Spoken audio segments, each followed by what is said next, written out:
Okay, hey everyone, Solomon here. I'm just gonna look over this game and see what it's all about. I think Black is the person who posted on the forums this game, so I'm just gonna focus on Black. Though occasionally I'll probably look over what White does too. So this is gonna be kind of a speed review. I'm not gonna spend that long on it, I think. And I'm just gonna take it as I go along. So I haven't gone over this game. I'm just gonna offer brief thoughts here and there and see if I can find anything. So yeah, let's go.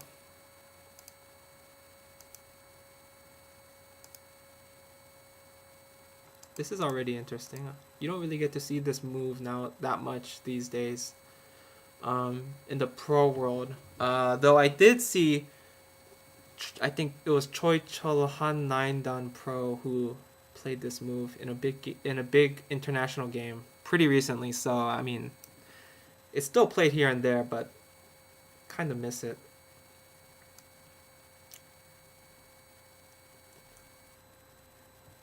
This move's interesting.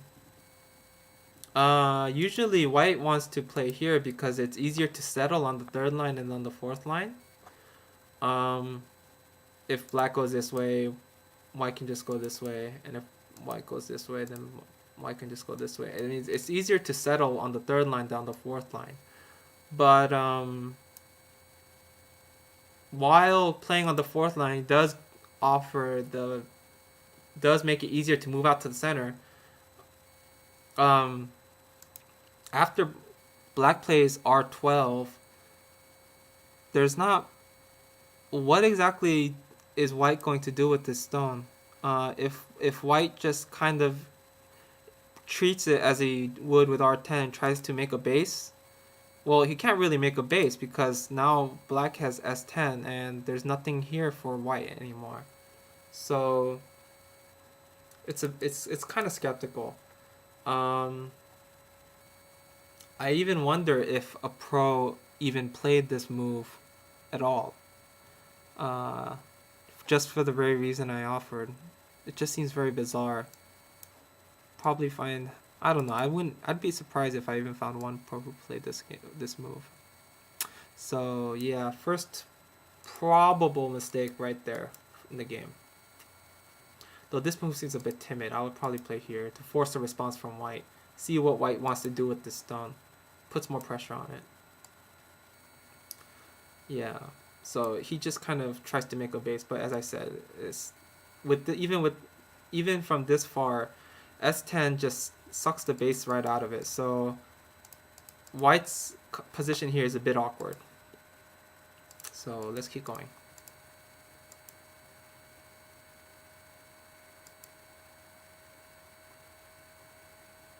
This pincer just seems a bit odd, but my opening is kind of weak, so I'm just going to leave it at that.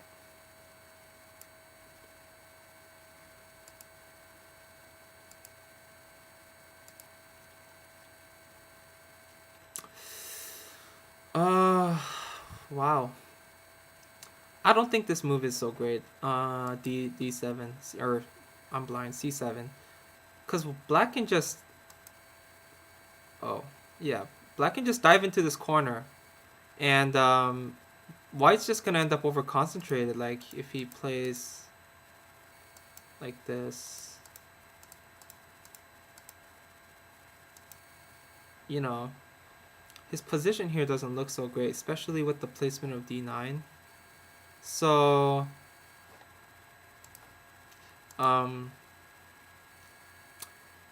yeah, I don't think this is such a great move by White that White made right here. I think it's better to, well, what is better? It's hard to say. I guess this move just, I guess it doesn't really help that much.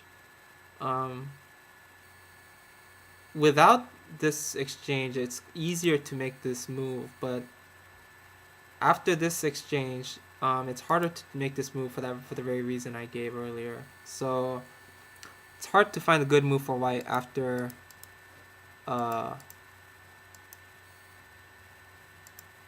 after this move. So I think white's already losing by a little bit, just from as early as move 18. But let's keep going and see what happens.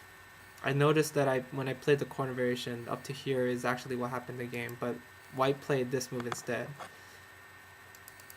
So, but the situation is pretty much the same. So yeah, you can see just from this group right here, it's just so, it's very inefficient, you know.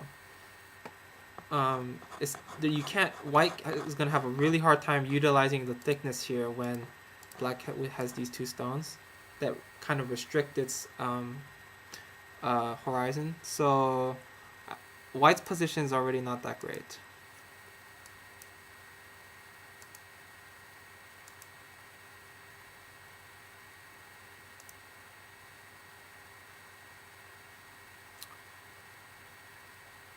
I don't think this is usually the invasion spot for this area. I think it's usually here, but I'd have to look in the textbook and read more about it. I haven't played this Joseki, this Joseki in a long time actually.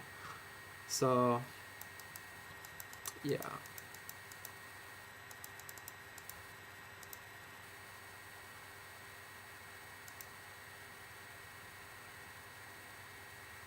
I think it's better to play here.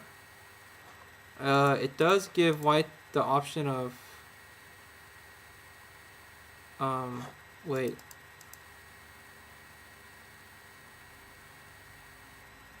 Basically what I'm thinking about is if it's possible to play here.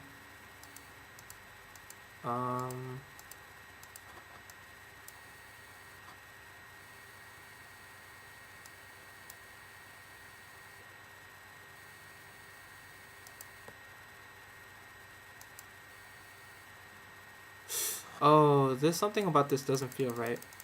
I don't think it's even that bad to let white slide under. Black's not really in danger here. Though, at the same time, it is kind of hard to figure out how to use this thickness. So, I can see why black played here. It's got some merit. The problem is that this cut it really disturbs me. Unless black confidently read this out, then I don't know. I'd be concerned about this. I think it requires some deep reading. So I'm just gonna leave it as kind of a reference, you know. If I have time, I'll probably look into this more later and see whether or not this move is legitimate, given that there's this really, I mean, this cut just has so much bad feeling that I wonder, you know, if black read it all out. So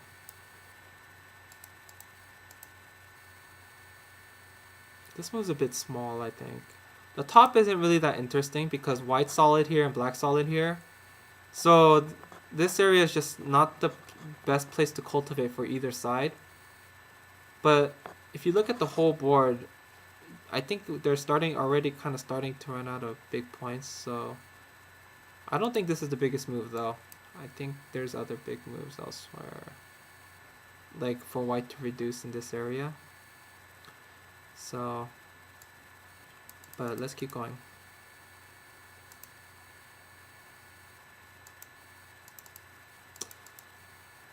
I think it's better to go here. This move